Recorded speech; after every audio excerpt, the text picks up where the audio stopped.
Pauwi na ako guys, 11 o'clock na. Hindi naman mainit, ayan eh.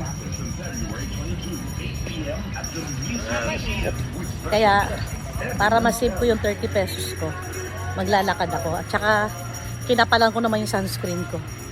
Ayan. Ang binili ko lang sa palengke, ito lang. Tokwa. Tapos kumuha ako ng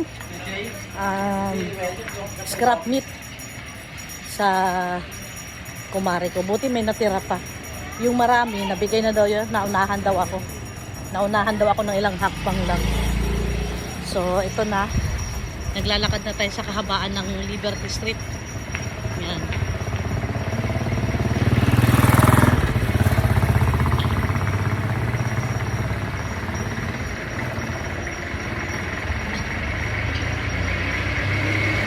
Masarap maglakad, hindi mainit.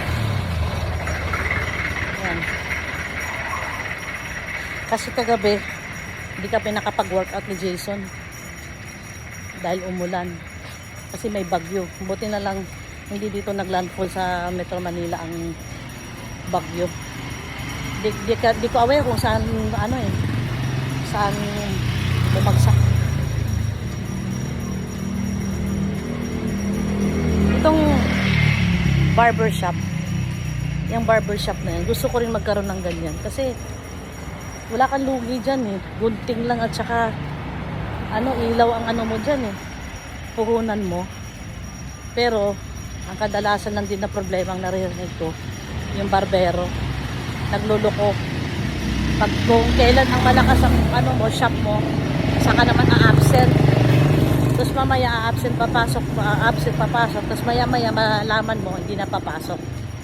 So dapat pagka nagganyan ka, kailangan ka rin talaga marunong ka rin gumupit. Parang parlor lang.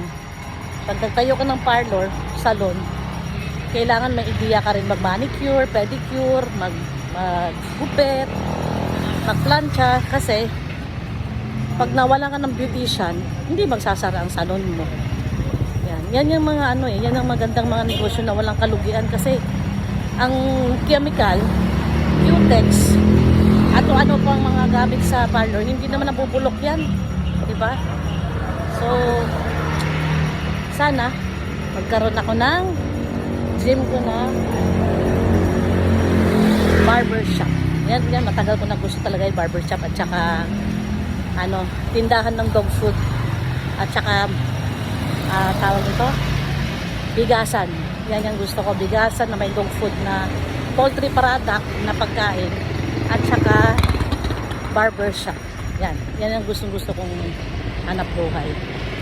So, hopefully matupad ang ating dream business. Ayan, malapit ako sa bahay namin. Uy, mukhang meron nang nangangampanya. Meron nang nag-house to house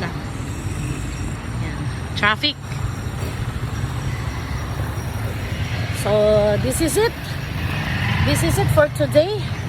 Our vlog is tawag nito, chika moment lang ang ating vlog ngayon habang naglalakad ako para naaliw naman ako sa paglalakad at hindi ako tamarin at kausap ko kayo mga followers ko at mga subscriber. Bye!